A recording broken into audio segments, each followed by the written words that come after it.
Modern physics इसे बहुत खूबसूरती से बता रहा है। जैसा कि योग संस्कृति की परंपरा में कहा जाता था, शिव शव की तरह है, सर्वोच्च ऊर्जा लेकिन निष्क्रिय। अगर आप वैक्यूम अवस्था पैदा करते हैं तो अचानक वैक्यूम वाली जगह में वर्चुअल प्रोटॉन्स और वर्चुअल न्यूट्रॉन्स बनने लगेंगे।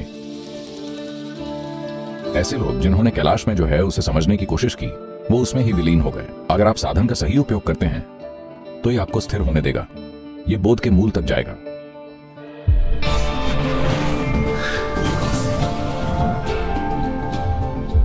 खालीपन आमतौर पर नेगेटिव खालीपन का एक नकारात्मक संदर्भ होता है।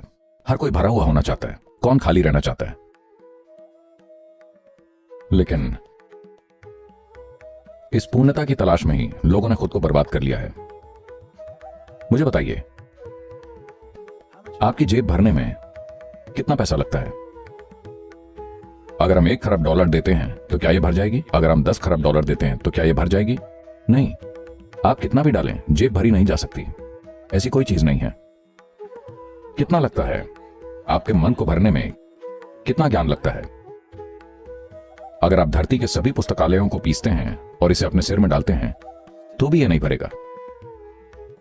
अपना दिल भरने के लिए आपको कितने लोगों से प्यार करना पड़ता है? 7.3 अरब लोग, फिर भी जगह है तो यह कभी पूरा नहीं भरता। तो भरने की कोशिश निरर्थक है।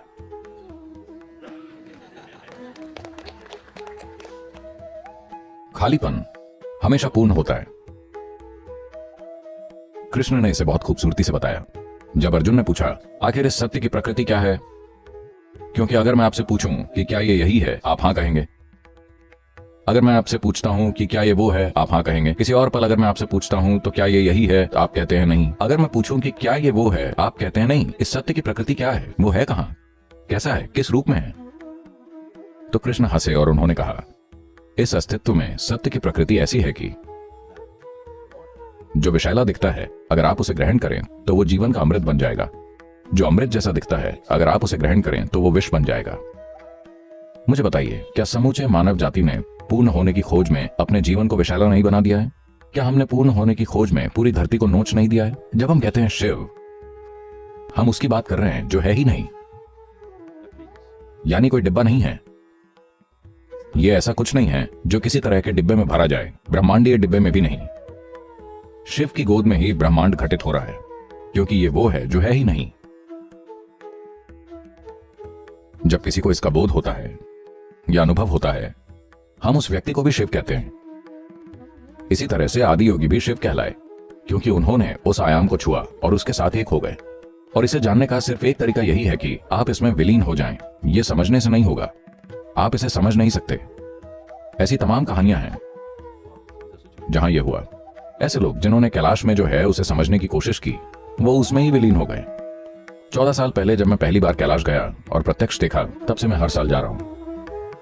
पहले 2-3 बार जब मैं गया, वहां जो घटनाएं हो रही हैं, फिर मैंने कुछ लोगों के साथ योजना बनाई, चलो यहां आते हैं और 3-4 महीना यहां रहते हैं, हम पता लगाएंगे कि ये आखिर है क्या। जब मैंने उसके कुछ आयामों को छुआ तो मैं जान गया कि जब तक मैं इसे यहां समाप्त नहीं करना चाहता, आपको ऐसा प्रयास नहीं करना चाहिए। तो अब मैं बस जाता हूं, बस विशाल उपस्थिति का आनंद लेता हूं और वापस आता हूं। क्योंकि अगर आप उसे समझने की कोशिश करते हैं तो इसे करने का एकमात्र तरीका इसके साथ विलीन होना ही है। अभी इसका समय नहीं आया है। शिव का मतलब, इसका बहुत सुंदर वर्णन किया गया है। और आज modern physics is going about saying this very beautifully, as it was said traditionally in the yogic culture. Modern physics ये बहुत सुंदर तरीके से कह रहा है, जैसा ये पारंपरिक तौर पर योग संस्कृति में कहा जाता रहा है। शिव शव की तरह है। शव मतलब मृत देह, यानी कि निष्क्रिय। वो सक्रिय नहीं है, बस निष्क्रिय। सर्वोच्च ऊर्जा लेकिन निष्क्रिय। तो कहानी कुछ इस तरह है। शिव बस वहां लेटे हुए थे। शक्ति जो उनसे ही निकली हैं, वो वहां आई और नृत्य किया, और वो अचानक जाग गए। क्योंकि शक्ति ने उनके शरीर पर नृत्य किया तो वो गर्जन करते हुए जागे। तो हमने उन्हें रुद्र कहा। फिर वो थोड़े शांत हुए तो हमने उन्हें हर कहा। फिर वो वास्तव में स्थिरता की एक शाश्वत अवस्था में स्थापित हो गए तो हमने उन्हें सदाशिव कहा, मतलब जो हमेशा शिव हैं।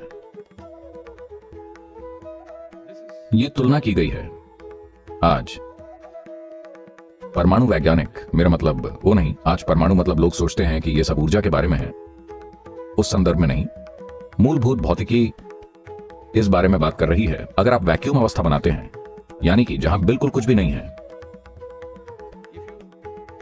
और उसके अंदर नहीं, उसके चारों ओर अगर आप कुछ विद्युत आवेश छोड़ते हैं, तो अचानक वर्चुअल प्रोटॉन्स और वर्चुअल न्यूट्रॉन्स वैक्यूम स्थान में पैदा होने लगेंगे। एक ऐसे स्थान में जहां बिल्कुल कुछ भी नहीं है, विद्युत आवेश भी नहीं, विद्युत आवेश सिर्फ उसके चारों ओर नृत्य कर रहा है। इसकी मदद से वर्चुअल प्रोटॉन्स और वर्चुअल न्यूट्रॉन्स बनते हैं। इसका मतलब है कि उस पूर्ण शून्यता में कुछ पैदा करना संभव है। तो पारंपरिक रूप से ऐसा कहा जाता है, शिव पूरी तरह से निष्क्रिय लेटे हुए थे। आप भारत में इस तरह की छवियां देखेंगे, शिव ऐसे लेटे हुए हैं जैसे मृत हों। शक्ति उनकी छाती पर खड़ी है और नाच रही है। उन्होंने इस तरह के चित्र बनाए। जब शिव का प्रभाव हुआ तो अचानक इस निष्क्रिय स्थान का गर्जन के साथ सक्रियता में विस्फोट हुआ। इसलिए उन्हें शुरुआत में गर्जन करने वाला या रुद्र कहा गया। यह दुर्भाग्यपूर्ण है कि हर चीज को उन सूचनाओं के टुकड़े द्वारा प्रमाणित करना पड़ता है जिन्हें विज्ञान ने अस्तित्व से बटोरा है। यह टेक्नोलॉजी के लिए कीमती है, लेकिन आत्मज्ञान के लिए नहीं। दुनिया के शीर्ष वैज्ञानिक जानते हैं कि उन्होंने कुछ भी नहीं जाना है। सिर्फ पुस्तक पढ़कर बने वैज्ञानिक ही सोचते हैं कि वो सब कुछ जानते हैं। दुनिया के सर्वोच्च वैज्ञानिकों ने घोषणा की है, न सिर्फ हम जानते नहीं हैं बल्कि जानेंगे भी नहीं। वो कह रहे हैं क्योंकि वो जानते हैं कि खोज के वर्तमान साधनों के साथ ये कहां तक जाएगा, कहां रुकेगा। आप इस कार्य प्रणाली के साथ इस्तेमाल का तरीका जान सकते हैं, लेकिन समझने का तरीका नहीं। आपको इसे समझने की कोशिश नहीं करनी चाहिए, आपको इसमें स्थिर होना चाहिए।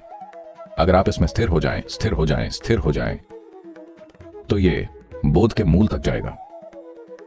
कितनी जल्दी या कितना समय लगेगा, कितने साल लगेंगे, ऐसी कोई चीज नहीं है। अगर आपके पास जरूरी तीव्रता है तो ये एक पल में स्थिर हो सकता है, या इसमें 100 जन्म लग सकते हैं। समय तीव्रता और एकाग्रता के स्तर पर निर्भर करता है।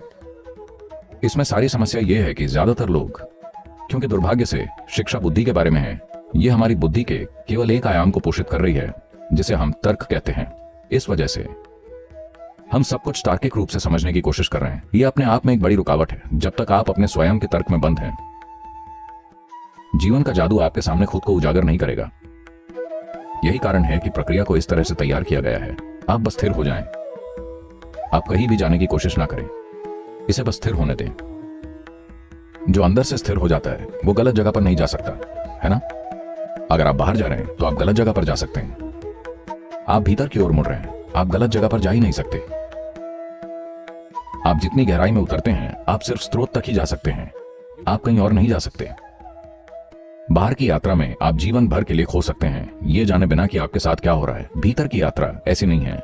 भीतर की यात्रा वास्तव में कोई यात्रा नहीं है, यह सिर्फ स्थिर होना है। संयमा की प्रक्रिया या उसकी कार्यप्रणाली संयमा नहीं है, यह सिर्फ एक साधन है। अगर आप उपकरण का ठीक से इस्तेमाल करते हैं, अगर आप उपकरण की पूजा करते हैं, तो आप कहीं नहीं पहुंचेंगे। अगर आप इसे सुरक्षित रखते हैं तो आप कहीं नहीं पहुंचेंगे।